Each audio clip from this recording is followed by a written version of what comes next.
Oh, hello and welcome to Anxiety Hacks. Now, I'm your host, Kate Hudson-Hall. So thank you, everybody, for so much for joining us. Well, if you suffer with anxiety, you're in the right place. So on this podcast, we talk to people who are going through anxiety and what helps them to be able to move forward and bring themselves to a calmer place. But then we also talk to professionals who work with people that may have had anxiety in the past, which most of them seem to have done, and how they have helped themselves and how they help their clients with anxiety. So you're in the right place to get some help. Now, I have recently, if you didn't know, I have written a book called Anxiety Hacks. So I'm very excited about my book because it's got proven techniques and tools and tips and so much information squeezed into one book. But it's also very easy to read, which was super important to me. So if you're interested in finding more out about Anxiety Hacks book, if you zip over to Amazon and just type in Anxiety Hacks, you'll be able to find it on there. So check it out. Let me know what you think. And of course, if you get a moment, leave a review. That would be fantastic. Now, our guest today, our fabulous guest, is Natalie Robertson. Now, Natalie shares her journey with us with anxiety and guides us forward with how she helps her clients through their anxiety issues. So Natalie is a chiropractor specializing in posture correction and a holistic approach to health. She owns a lifestyle clinic in London called Spiro Health. Now, this entails the chemical support in nutrition and the physical support in alignments and exercise rehabilitation, and also something that she is very passionate about, the emotional support in coaching. So having suffered for 20 years with anorexia and bulimia, she now focuses on helping others in their healing journeys with anxiety and eating disorders. She says she loves anything around the word wholeness and how we can support the world and each other in living our true health potential and therefore fulfilling our unique life purposes. Oh, that's fantastic, Natalie. I love that. Welcome. It's fabulous to have you on the show. Thank you, Kate. Thank you for having me on board. Oh, it's amazing. Amazing.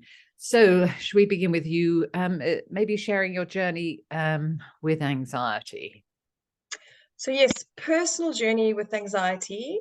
I think I kind of probably had a different presentation or manifestation. I think for me, and the way I was kind of brought up with family patterns and programs, which I'm sure everybody is quite familiar with or looking into, I saw anxiety as a weakness. I saw it as something you can't really show, because if you show that you're anxious or fearful, then you're weak. Or even the vulnerability piece that Brené Brown talks about, it's still actually something I'm working on myself today. It's about being vulnerable, but specifically the anxiety I always thought was a weakness. So don't show it and distract yourself, or just fake it, or keep busy, or keep achieving, keep doing. And that was probably my biggest coping mechanism with my anxiety and the overwhelm that I used to create in my own life with having so many plates spinning at once. But that was kind of the guidance then, wasn't it? Just to get up and get on with it. Exactly. Exactly. Put your big girl panties on and go. Yeah. Yeah. The bigger, the better. So I began sort of in that respect, and then when I started to suffer with with eating disorders, it changed, because now all of a sudden I was distracting myself with food. So my thoughts and everything around food, restricting, and then obviously into binging. And I was just squashing away those feelings of anxieties for that moment when you full up and you are, you don't have anxiety for that moment. And then obviously after that, it comes back again. So eventually I got tired of that and hit rock bottom. And then, I worked with therapists, nutritionists, personal trainers, doctors, you name it. And in the end, you're actually your own coach. You make the decision. And I think I got to a point where I hit so far down that I was like, I'm making the decision that this is no longer happening. Yeah. And from there, it's when I started reading, reading material and working with the right people. And it wasn't just one person, it was a team. But definitely want to highlight that it's a decision that you make, and you're the leader. Yeah, absolutely. And if we can just pause for a moment with regards to anxiety, but if somebody is going through that difficult journey with an eating disorder, what would you advise for them to get them move forward towards that, making that decision themselves to begin to step onto that pathway? I think it comes with the right questions, because you get bombarded with advice from everybody. Do this, do that, do this plan, do this, and you don't really take it on board 100%. So if you start asking yourself different quality questions, you'll have different quality answers, and your life will change. So, it would be like, why? Why do I do this? Why do I feel like this? Why am I acting like this? And understanding better what your behavior is, because it is thoughts. It's thoughts, and your feelings leads to actions and results. So if you want to change your results and your actions, let's go right back to what you're thinking every day and what you're feeling every day. Absolutely. Starting to be consciously aware of those thoughts that drive the feelings, and also the feelings that drive the thoughts. And I was just a robot. I didn't have any feelings. I was numb. I didn't have any feelings. They weren't safe. I didn't know how to feel them. I didn't know how to express them. I didn't know how to transmute them. So they just got stuck in my body. Absolutely. I the same. I didn't know what a feeling was. Yes. So it was a long road to recovery. It was a long road. It was 20 years altogether. And, the big turning point was the rock bottom, which I remember really clearly. And also, not to say that it was a day, not like it was literally an hour where I went from suffering to not suffering. It's a road, and it's a gray patch, and it's a up and down, and it's a roller coaster. So, people often get, I think, not put off, but sometimes they think that it just happens and you don't relapse, and you do, and even with anxiety, I still get anxiety. Yes. I'm not going to Yeah, me sit here too. yeah. But it's having the tools to be able to deal with them. The tools and the conscious living that you said there, where you recognize it and you go, okay, so where is this coming from? Where is this coming from? Okay, seeing if I can understand. If I can't understand it, then I also just think, tomorrow's another day, and today might be feeling low and overwhelmed and high anxiety. Tomorrow will be another day. Yeah, absolutely.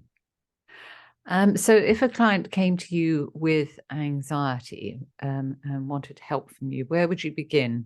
So having them to begin, first of all, I take it to consciously tune into those thoughts and feelings. Exactly. So, I think of my mom as an example. So she unfortunately, Kate, and maybe you can divulge a bit more for us on here with your degrees and qualifications. People hang on to labels like, you won't believe. You have anxiety and you have panic disorder. So now this is my mom's belief. This is what I've got. So, and every time we have a conversation around her having a day where she's feeling anxious and she's had panic attacks, she's like, well, I do have this disorder.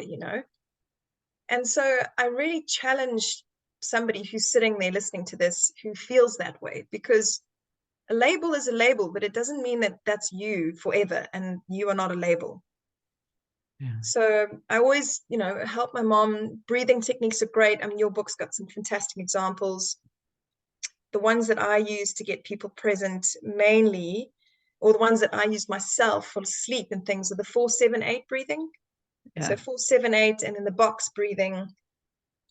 And actually, what got me through my childbirth with my little girl was doing the, breathe in for 2, breathe out for 4, or breathe in for 3, breathe out for 6. So you're just doubling your exhalation, and that literally got me through my whole labor.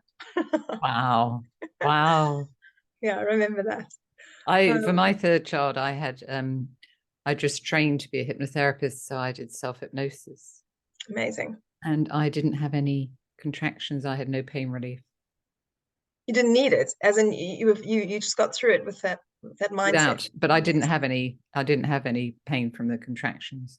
Really? And they had to induce me as well with it. Wow. Yeah. That is intense.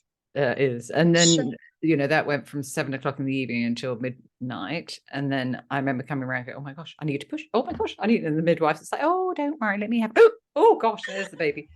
And then I pushed 3 times, and I felt that, but it wasn't as painful as previously it had been. So I had a comparison from the 2 other births. Because I didn't have any pain relief with those either. But I didn't have any pain between 7 and midnight. So it just goes to show how powerful your mind can be, how powerful hypnosis is, breathing, all of these different techniques are so powerful. Amazing. Amazing. And so you're talking about the breathing. And so what other tools and techniques do you work with your clients to help them with their anxiety? So we figure out, well, we obviously talk through where they feel like the root would be coming from, because the anxiety is a symptom of something. So, we go back to thoughts and feelings and patterns, or limiting beliefs, which, usually go back to, I don't deserve it, I'm not worthy, I'm not good enough.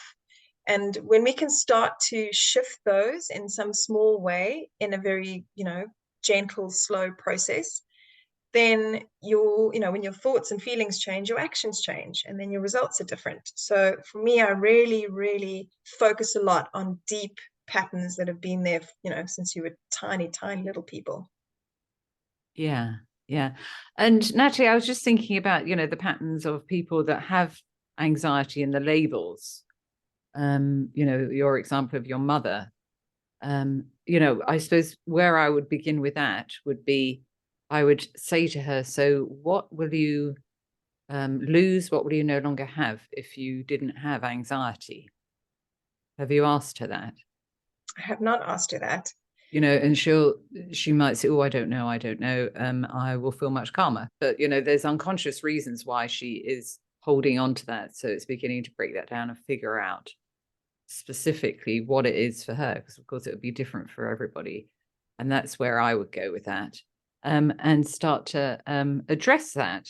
So what will she lose? So maybe she, for some people, it may be attention. I will no longer get attention from people because of my particular behavior. So it's finding other ways for them to consciously to be able to get that attention.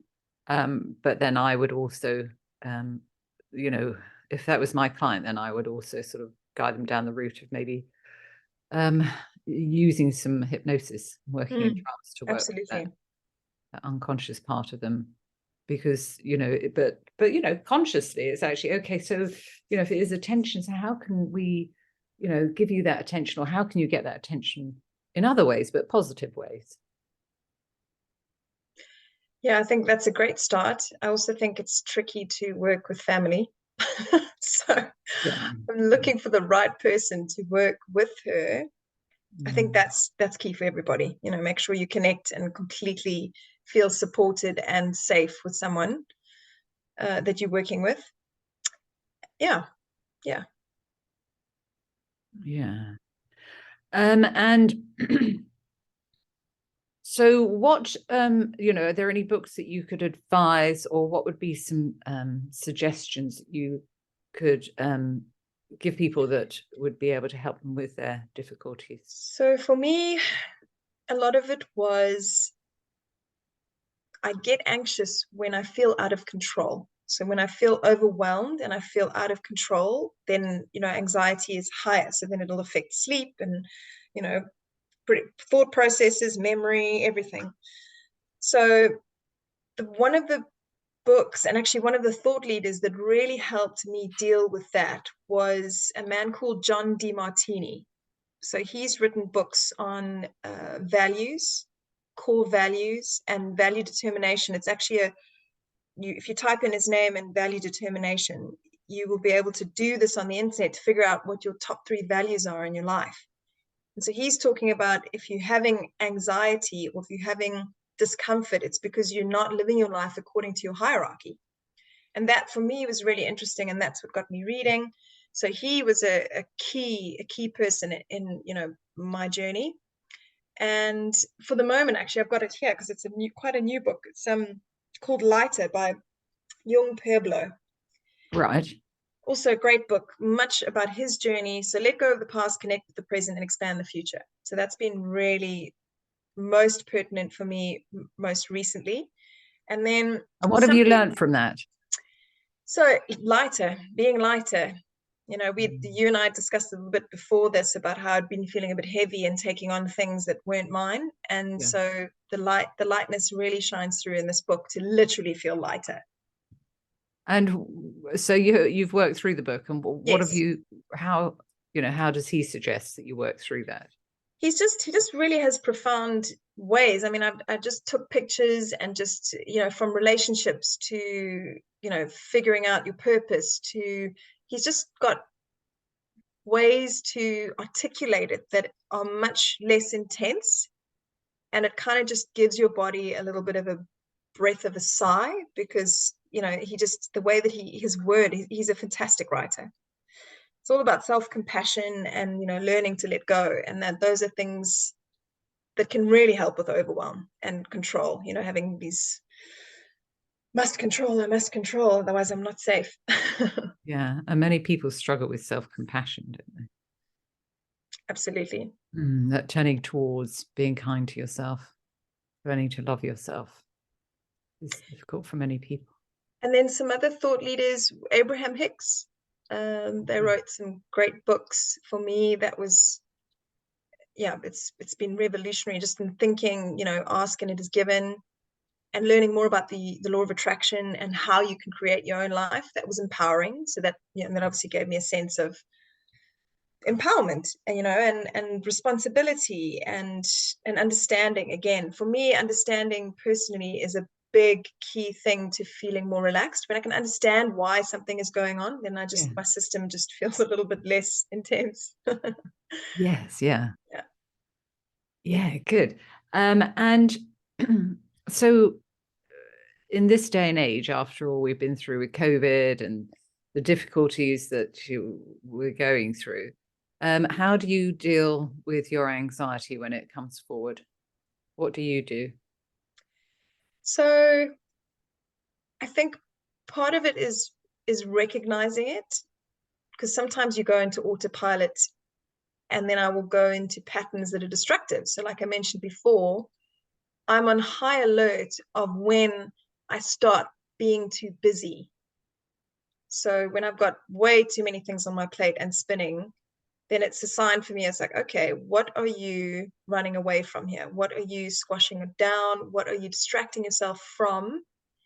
And so that would, for me personally, that would be my biggest alarm bell. And sleep. Sorry, Natalie, how do you know that what's your very first trigger that you've got too many plates spinning? Because it's identifying what the triggers are for the anxiety as well, isn't it? So you can address it before it sort of becomes too intense. Yeah, I think before the step before that, let me think about that. So is it a thought maybe, or is it a feeling that you have, or is it maybe a something visual? Well, I can literally, it's a physical thing, and I can literally feel myself, like at home, I won't be able to sit down. So I'll be like, oh, okay, there's washing there, there's something hanging there, there's books there, I'll clean that up, I'll put that there. Right, yeah. And then I'm like, Natalie, just sit down, relax. Okay. So it's that busyness in your head going, oh my gosh, right. Oh no, I've got to do this, got to do that. Yes. And then almost like it's a reward thing. Okay, so when you get that done and you clear that up and you put that away, then you can relax. Right. Right, but it's probably a lot more intense than that, though, Yes. isn't it? And so Yeah, when it goes into overdrive, then I'm aware, okay, so this be perfect, do it now, hurry up driver is very loud in my voice, and I'm in my head. So yeah, how can I get back into sort of a wiser place with my connection? Because that's disconnecting. I've totally disconnected because I'm doing things and not connecting to myself. yeah, yeah. And so once you're aware of that, that's what the pattern is. How do you take a step sideways and think, oh, right, now I've got to do something different here? What do you I do? I do come back to my breath a lot. I do Mm. meditation regularly, daily. So specifically when I feel like I'm getting into that sort of busy pushing phase, I'll take it literally just an inspiration and expiration that is 100% conscious. Even if I'm on the toilet, just having a wee, and I take a breath in and breath out and just pause for a moment. I see that as a reset button for myself. So the breath has become my friend, more and more so as I've gotten, more sort of advanced in this journey. Yeah. And what is your choice of breathing technique that you sort of dive into each time now? Depends on how I'm feeling. So to relax myself, I'll do what I spoke about there, the 4-7-8. So breathe in for 4, hold for 7, breathe out for 8. That's to relax. But I also enjoy doing breath holds. So, just hold the breath and not past pushing, and complete discomfort, but just where you can feel the slight awareness of your body wanting a breath. And then it just gives me a sense of, you know what, Really? the breath is there. And it's in inverted commas because it's not a control, but it's like, okay, I'm in charge. I'm back here. I'm connected. It connects me back to me again rather than being such outside of my body. Yeah, it's a real grounding, that one, isn't Yes, it? It yes. really Yeah, grounds you and yeah. makes it easier to tune into your breathing. And with regards to the first breathing that you were just talking about, I call it, I have my clients breathe in for 4 and then hold it for 8 and then out for 8. And they will find that really beneficial. And I've written about it in the book. And it's just so powerful that, but it is also really, if you're struggling to tune into your breathing because your mind is so racing so Mm, fast, mm. what you do when you're sitting on the loo there Yeah, yeah, is to actually hold your breath and then releasing and then yeah, grounding yourself and then yeah. then it's much easier to tune into your breathing.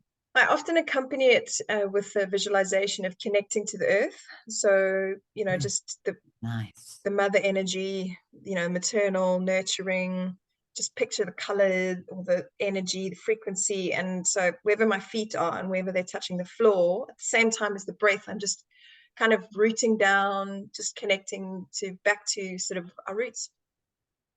Mm. Oh, that's fantastic. Yeah, and visualizing that and Yes. imagining those roots growing through from the base of your feet and then growing and growing out and really tuning in to be able to get yourself grounded. Oh, that's fantastic. Oh, Natalie. Now, so tell us, how can people connect with you? How can they find you? So you can find me through Spiro Health, which is obviously where I work in Putney.